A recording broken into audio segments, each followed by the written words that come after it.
আজকে আমি মশলা পিঠা তৈরি করব আর সেটাই হচ্ছে আপনাদের সাথে শেয়ার করব। তো এখানে কি নিয়েছি সেটাই আমি আগে বলে দেই।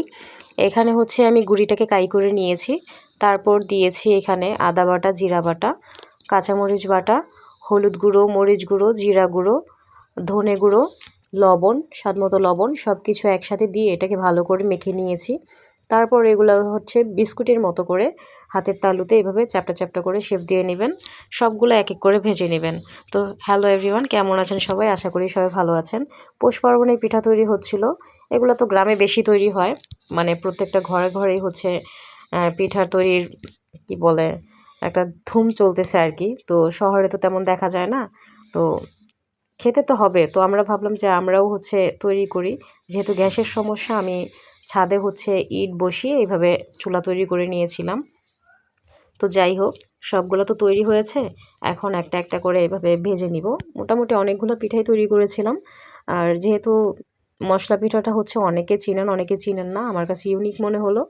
কিশোরগঞ্জের মানুষ শুটকি পিঠা আর হচ্ছে মশলা পিঠাটা ভালো পছন্দ করে, তার জন্যই হচ্ছে এটা আপনাদের সাথে একটু শেয়ার করলাম। তো এই যে সবগুলো এক এক করে ভেজে নিব।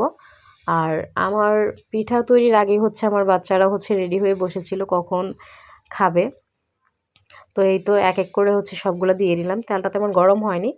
যাই হোক, একটু ধৈর্য সহকারে আপনারা আমার সাথে থাকবেন। এই যে পিঠাগুলো অলমোস্ট হচ্ছে ভাজা হয়ে গেছে, এখন হচ্ছে সবগুলা নামিয়ে নিব। তো আমার সাথেই থাকেন, আপনারা দেখতে থাকেন। এদিক দিয়েও দাও, এদিক দিয়ে হাঁটা দাও, দেখো এদিক দিয়ে তাপ নাই, ওই দিক দিয়েও তো।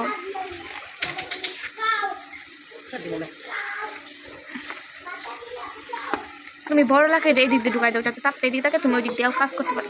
গেছে না? হয়ে গেছে, এখন হচ্ছে নামানোর পালা।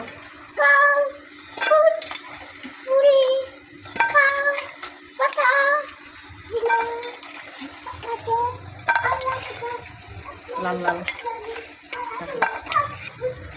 বাবা, কি গরম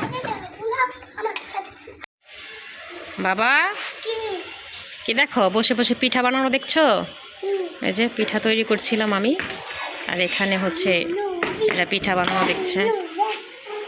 এই তো